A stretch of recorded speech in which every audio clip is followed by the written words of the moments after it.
बीच झगड़े के बाद बवाल हो गया। मौके पर पहुंची पुलिस की टीम पर हमला कर दिया गया। दरअसल इस हमले में एएसआई रामचरण गौतम की मौत हो गई। इस पथराव में कई पुलिस कर्मचारी घायल हुए बताए जा रहे हैं। दरअसल पथराव में तहसीलदार भी घायल हुए और घायलों को रीवा के एक अस्पताल में भर्ती करवाया गया। जबकि दो पक्षों के बीच हुए विवाद की शिकायत के बाद पुलिस मौके पर पहुंची थी और लोगों ने एसडीओपी सहित कई पुलिस कर्मचारियों को बंधक भी बना लिया था। आपको बता दें कि शाहपुर थाना के गाडरी गांव में पुलिस पर हमला हुआ और इलाके में अब 363 धारा लागू कर दी गई है। मऊगंज में ये दो पक्षों के बीच हुए विवाद के बाद मचे बवाल के बाद की कार्यवाही है। दरअसल मौके पर पहुंची शांति के लिए पुलिस टीम पर हमला कर दिया गया। इस हमले में एएसआई रामचरण गौतम की मौत होने की भी बात सामने आई है।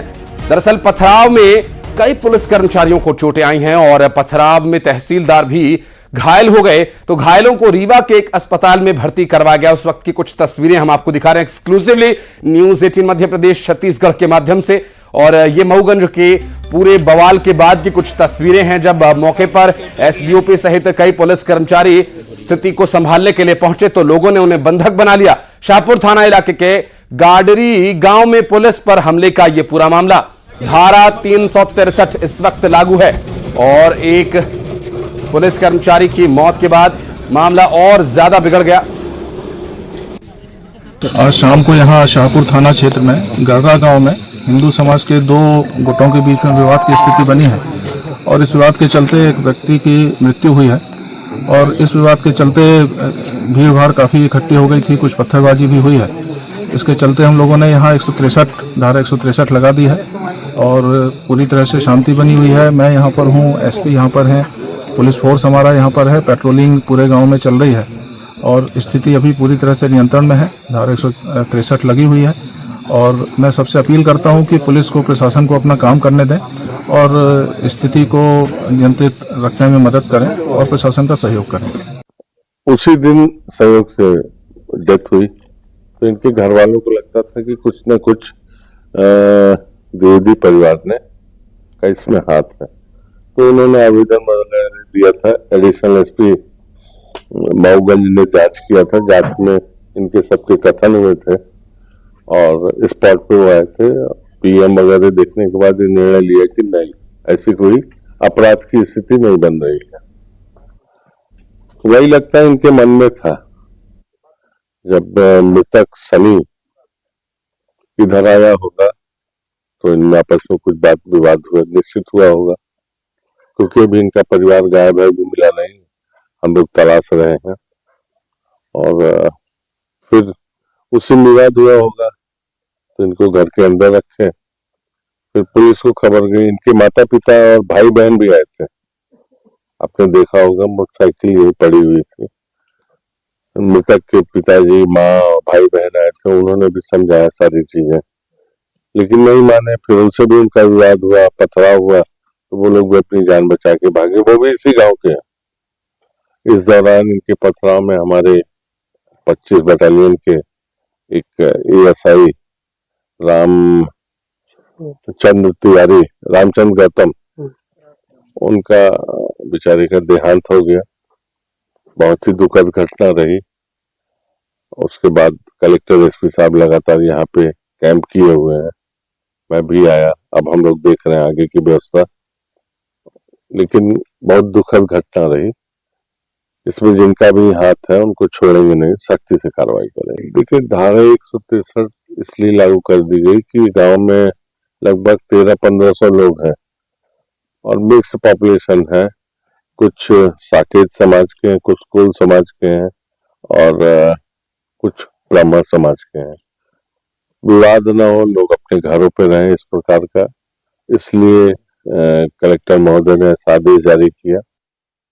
ये जिला मऊगंज में एक थाना शाहपुर में एक घटनाक्रम हुआ था जिसमें कुछ दो उसमें विवाद हुआ था, जिसमें पुलिस जब मौके गई थी तो वहां पे पथराव वगैरह हो गया था और कुछ लोगों को संभवतः बंधक भी बनाया था, जिसको फिर पुलिस ने वहां से छुड़ाया था। और इसी पूरे घटनाक्रम में जो हमको जानकारी जितनी लगी है तो एक एएसआई है, शायद उनकी मृत्यु हो गई वहीं पे, और एक एएसआई यहाँ पे उनको रिफर किया गया। और बात करेंगे, हमारे सहयोगी विजय गुप्ता इस वक्त जुड़ गए हैं। विजय, बवाल इतना बढ़ जाएगा संभवतः पुलिस प्रशासन ने भी ना सोचा हो, लेकिन अभी क्या स्थिति है फिलहाल, पहले इस पर अपडेट दीजिए। जी, मैं आपको बताना चाहूंगा, इस वक्त मैं मौजूद हूँ मऊगंज जिले के शाहपुर थाना अंतर्गत गढ़रा गांव में। मैं आपको तस्वीरों के माध्यम से दिखाना चाहूंगा कि ये वही स्थान है जहां से विवाद का शुभारंभ हुआ और इसी घर में एसडीओपी और कुछ पुलिसकर्मियों को बंधक बनाया गया। यहीं से शुरुआत हुई। सबसे पहले तो सनी नाम के एक युवक को यहाँ बंधक बनाया गया। दोपहर के बाद मारपीट की गई और मारपीट जब तक की गई जब तक उसकी जान नहीं चली गई।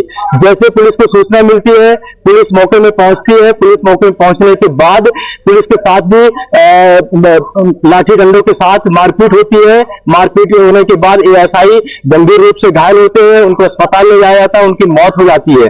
हम आपको बताना चाहेंगे कि दो पक्षों के बीच का विवाद था। ये आदिवासी पक्ष और एक विरोधी पक्ष, दोनों के बीच में जमीन को लेकर विवाद चालू हुआ और ये विवाद लगभग 2 माह पहले का बताया जा रहा है। विवाद इतना ज्यादा बढ़ गया कि जब वो आदिवासी परिवार के एक व्यक्ति की सड़क दुर्घटना में मौत हो गई, लेकिन आदिवासी परिवार ने एक मन में एक ठान लिया कि इनके द्वारा हमारे व्यक्ति को मारा गया है। वो जो विवाद था वो विवाद धीरे धीरे बढ़ता गया। जैसे पहले सनी नाम का युवक इस मोहल्ले में आता है, उसको बंधक बनाया जाता है, उसके साथ मारपीट की जाती है और उसको मौत के घाट उतार दिया जाता है। जैसे पुलिस प्रशासन को पता चलता है कि इस व्यक्ति को बंधक बनाया गया है, उस व्यक्ति को छुड़ाने के लिए टीम पहुंचती है, पूरी थाना प्रभारी पहुंचते हैं, अपने जो बल है उनके साथ पहुंचते हैं। जैसे पहुंचते हैं तो ग्रामीणों के द्वारा जो आदिवासी लोग हैं इस मोहल्ले के, इस गांव के, सब इकट्ठा होकर उन पर पथराव करते हैं, लाठी डंडों के साथ मारपीट करते हैं और यहाँ बंधक भी बनाते हैं। यहाँ तक कि एसडीओपी, तहसीलदार, इनके साथ काफी मारपीट होती है। मारपीट के बाद एक एएसआई की जान भी चली जाती है। जी, लेकिन विजय, कुछ तथ्य अभी और आपसे जानना चाहेंगे। पुलिस कर्मचारी समेत अब तक कितने लोगों की यहां पर मौत हो चुकी है और अभी वर्तमान परिस्थिति क्या है? क्या पुलिस बल गांव में तैनात किया गया शांति व्यवस्था बनाए रखने के लिए? जिनका विवाद हुआ था, क्या गिरफ्तारियां हुई हैं इस संबंध में? घायलों की क्या स्थिति है? पुलिस प्रशासन का क्या कहना है इस बारे में? जी, मैं आपको बताना चाहूंगा कि इस पूरे घटना में एक व्यक्ति, एक एएसआई की मौत हुई है, साथ में 10 से 12 लोग घायल हैं जिनको उपचार के लिए संजय गांधी अस्पताल ले जाया गया है। और बात करें पुलिस प्रशासन की तो पुलिस प्रशासन पूरी तरह से मुस्तैद है, पूरी रात गश्त हुई है। आईजी, डीआईजी, एसपी, कलेक्टर पूरे मौके पर मौजूद थे और यहाँ लगभग 100 से ज्यादा जो संदेही है उनको बैठा के उनके साथ पूछताछ की गई और उनके बाद 3 से 4 लोगों को यहाँ से गिरफ्तार करके उनको थाने ले जाया गया है। साथ में अभी पूछताछ जारी है, वो लोगों से पूछताछ की जा रही है कि जिन्हें इस घटना को अंजाम दिया है वो कौन कौन थे और जल्द से जल्द उन सभी को गिरफ्तार किया जाएगा और कड़ी से कड़ी कार्रवाई करने की बात की जा रही है। पुलिस अभी पूरी तरह से मुस्तैद है, पूरी पुलिस प्रशासन पूरी तरह से छावनी बना के रखा है। आप देख पा रहे हैं तस्वीरों के माध्यम से पुलिस चारों साइड अभी है, वो छावनी के रूप में तब्दील है। जी, कुछ और गांव की क्या स्थिति है? क्या लोग घरों से निकल रहे हैं या फिर इस बवाल के बाद लोग अभी घरों के अंदर? एक बार गांव की गलियों में क्या स्थिति है वो तस्वीरें भी दिखाइए हमारे दर्शकों को और तस्वीरों के दिखाने के साथ साथ ये भी बताइएगा कि जो गांव के लोग हैं उनका क्या कहना है, जो इस विवाद से नहीं जुड़े थे या प्रत्यक्षदर्शी थे, उन्होंने क्या देखा? क्या इसके बारे में भी कोई बात हुई आपकी? बिल्कुल, यहाँ जो है जब से ये घटना हुई है पूरी तरह से सन्नाटा हो गया है। जो घर के जो आसपास के लोग हैं वो अपने घरों में हैं, अंदर से बाहर नहीं निकल रहे हैं। पुलिस का कहना है कि जो व्यक्ति है वो जहां है जैसे भी है वही रहेगा, जब तक हम पूरी जानकारी की पुष्टि नहीं कर लेते हैं कोई भी व्यक्ति बाहर नहीं जाएगा। और पूरी तरह से आप देख पा रहे हैं जो गलियां हैं यहाँ सिर्फ पुलिस के जवान के अलावा कोई दूसरा व्यक्ति नहीं निकल रहा है। जो भी व्यक्ति है अपने घर के अंदर है। प्रशासन पूरी तरह से मुस्तैद है। सबसे बड़ा सवाल ये है कि ना ही प्रशासन का कोई डर और ना ही पुलिस का कोई खौफ।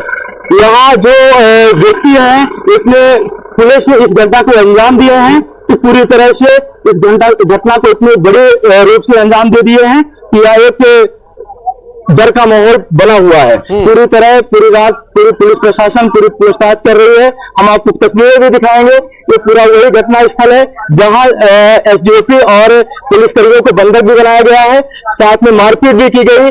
यहाँ पत्थर डंडे जो भी है यहाँ पूरे उनके साथ बर्बरता की गई और पूरा जो पुलिस मौके में थाना प्रभारी के साथ आए थे उन सबके साथ मारपीट की गई। जी बिल्कुल। और आप अपने कैमरा पर्सन से भी कहिएगा कि एक बार गांव की जो तस्वीर है उसे कैमरे को थोड़ा घुमा करके वो दिखाएं कि आसपास क्या चल रहा है। जिस तरह से मैं कैमरामैन से बोलूंगा कि तस्वीर दिखाएं। जी हाँ, पूरा आप देख पा रहे हैं तस्वीरों के माध्यम से जो पूरी गलियां हैं वो सुनी है। पूरी तरह से एक जो माहौल है पूरा शांत हो गया है। अब जैसे घटना हुई, घटना के बाद प्रशासन पूरी तरह से मुस्तैद है। पुलिस के जवान जो है पूरी तरह से तैनात है। हर गली हर मोहल्ले पूरी छावनी टाइप के बना दिए और हर जगह पूछताछ की जा रही है। जो आसपास के जितने भी लोग हैं उनको सबको बैठा के लगभग 100 से ज्यादा लोगों को बैठा के उनसे पूछताछ की गई है। इनमें से लगभग 3 से 4 लोगों को गिरफ्तार भी किया गया है और उनसे कड़ी से कड़ी पूछताछ की जा रही। और पुलिस का कहना है कि हम कुछ ही लगभग 2-4 घंटे में पूरी तरह से पुष्टि करेंगे और कार्रवाई करेंगे उन पे। ठीक है विजय, आप नजर बनाए रखिएगा और प्रत्यक्षदर्शियों से भी आगे बात करने की कोशिश कीजिएगा। हम आपके पास फिर लौटेंगे। बहरहाल बहुत बहुत शुक्रिया आपका इस पूरे मामले पर जानकारी देने के लिए विजय।